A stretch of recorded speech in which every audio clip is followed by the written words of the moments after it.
Right, Aljamain Sterling back in action this weekend, defending the bantamweight title for a record fourth time against Sugar Sean O'Malley, or Ugly Rat Mole Face O'Malley. That's if you speak, or Dana White Privilege O'Malley. That's if you speak to Aljamain Sterling. Listen, these two are going back and forth. They're talking a little bit of crap. They're hyping the fight and it's fun. We all love it. But the reality is, this is a sensational fight between two brilliant fighters. And Aljamain Sterling, this man is criminally underrated, right? He's breaking all kinds of records. He's got a record 14 wins in the bantamweight division. He's got a record 9-fight win streak. This will be the fourth UFC title defense. He has a record 1 hour 8 minutes of control time. He has 3 hours and 50 minutes of octagon time. That's more than any other bantamweight. I could go on all day, right? But he's going up against Sugar Sean O'Malley. Ain't gonna be easy. Sugar Sean O'Malley, very, very tall, 5'11", supremely confident, a record of 16-1, and that one loss coming from a TKO from elbows against Marlon Chito Vera, who will also be fighting Pedro Munoz. Of course, O'Malley also fought Pedro Munoz. That was a no contest after a very close round one. Bit of an eye poke. That was a real shame. Now, as I say, Aljamain's calling him Ugly Rat Mole Face, which is pretty funny. He said he's got Dana White privilege. He's been given everything. You got Dana White privilege. Telling me. He said, I've had to work so hard for my position. I haven't been given any leg ups like Sugar Sean O'Malley. And look, listen, all's fair in love and war, but I kind of see his point. O'Malley's 16-1, and the one loss to Marlon Vera, beat Eddie Wineland, knockout, Almeida, knockout, Chris Matinho, knockout, Julian Pavia, TKO, no contest, Pedro Munoz, and beat Piotr Jan. Now, if you look at those names, all right, fair enough. Aljamain's maybe got a point because some of those guys aren't in the UFC anymore. Maybe they weren't in their primes when he did beat them. But beat them he did. And he can only beat the people that the UFC gave him. And he beat them in spectacular fashion. I mean, the hands have always been beautiful to watch. There's training footage that came out this week and last week of O'Malley, and he is looking blisteringly fast, okay? He's got fantastic jiu-jitsu as well. Let's remember, he competed against a legendary grappler and MMA fighter, Takanori Gomi. What did he do? Pretty quick into it, he got taken down, some guillotine. Guillotine with those long arms, those skinny arms. And I don't mean that as an insult. This part of the body, the bone, we call it the blade in martial arts. The blade, when you drive that blade in, the skinnier the arm is, the more effective that the choke is, the more painful it is. So in this instance, having skinny, longer arms will help him. Of course, on the feet with boxing, that helps, but with submissions also as well. Now, regarding the reach and the range, right? Aljamain Sterling is 5'7", Sugar Sean O'Malley is 5'11". But when it comes to reach, O'Malley 72, Aljamain Sterling 71. So pretty much negligible there. Aljamain Sterling has beat somebody before that is 5'11". That is Corey Sandhagen. Corey Sandhagen, this is a key victory for Aljamain Sterling because if you look at the way he beat him, you could kind of implement a similar strategy against O'Malley. All right, this weekend we got a huge fight going down in Beantown, Boston, Massachusetts, UFC 292.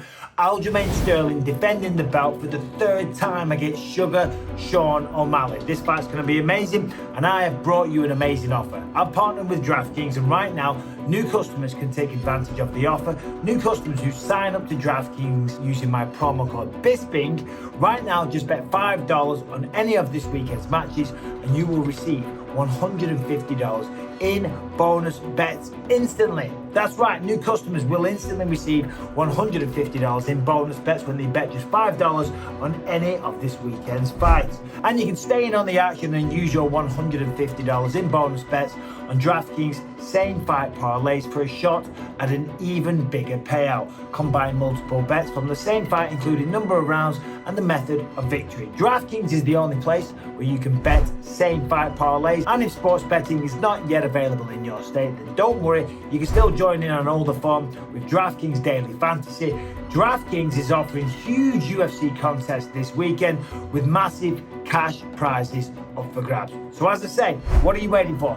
Download the DraftKings Sportsbook app right now. New customers use the promo code Bisping, bet just $5 on any wager and get $150 in bonus bets instantly. That's promo code Bisping only at DraftKings.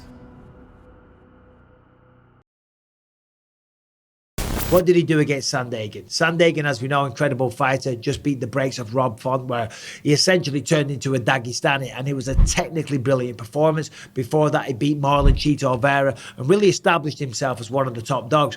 But he did fight Aljamain Sterling. Aljamain Sterling cut down the cage straight away, took away all the real estate, the geography, took away the range, backed him up against the fence, and the first kick that Corey threw, he blocked it, he caught it, pushed him up against the fence, got a body lock, took the back standing, jumped on him, body triangle, dragged him down to the floor, and just over 1 minute into the fight, choked him out unconscious, okay? That's how effective he is.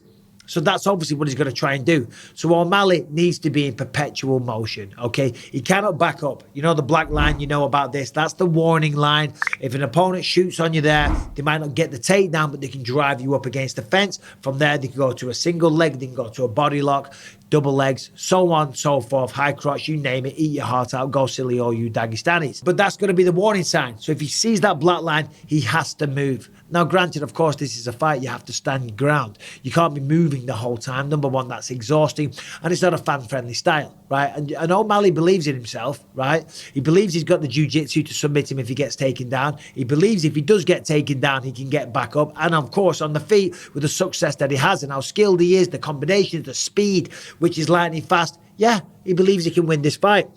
Now, there's a little bet going on between the two of them. He said that, they both said $100 to whoever shoots first, okay?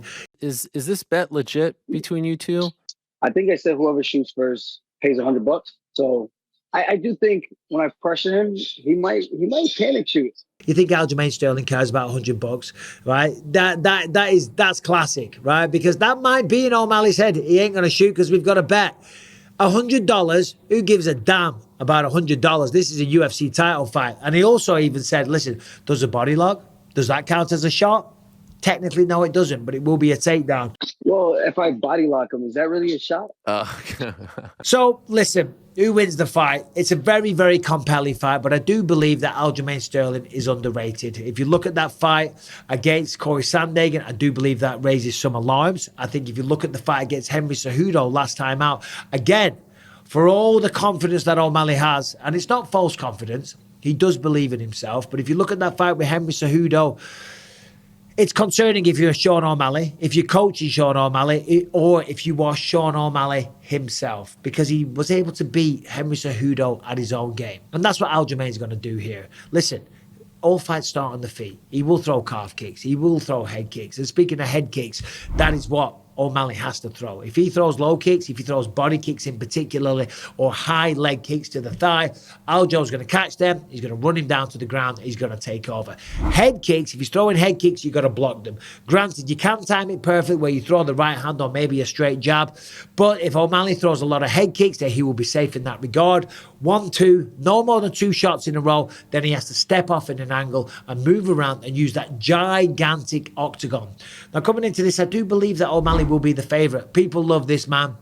And I think people love to hate Aljamain Sterling. That's what's going on here. I don't think anyone really dislikes him, right? If they hold a grudge on him for the way that he beat Piotr Jan, for staying down, then that's kind of foolish because he beat him fair and square next time out. And he's clearly positioned himself as the best bantamweight of all time. So you can't hate the man because of that. And the reality is nobody knows how hurt he was. And listen, on the microphone, Aljamain says a lot of crazy stuff and people boo him. So he's going to say, screw you guys, kiss my ass. If you don't like me, then I ain't going to like you.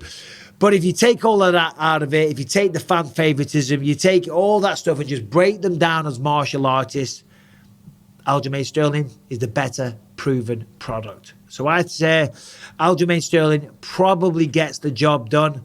And I know, Sean, if you see this, I apologize because I'm a big fan. I'm a big fan of the human being more than the fighter. He's a solid human being, is Sean O'Malley, and I wish him all the best. So's Aljamain Sterling. They're both incredible guys, both incredible fighters, but I do believe that Aljamain Sterling is stronger. Number one, that's why he's talking about moving up to 145. If he wins this, he says that this might be 99.9% the last time I ever fight in the bantamweight division. There's a 99% chance this is my last fight.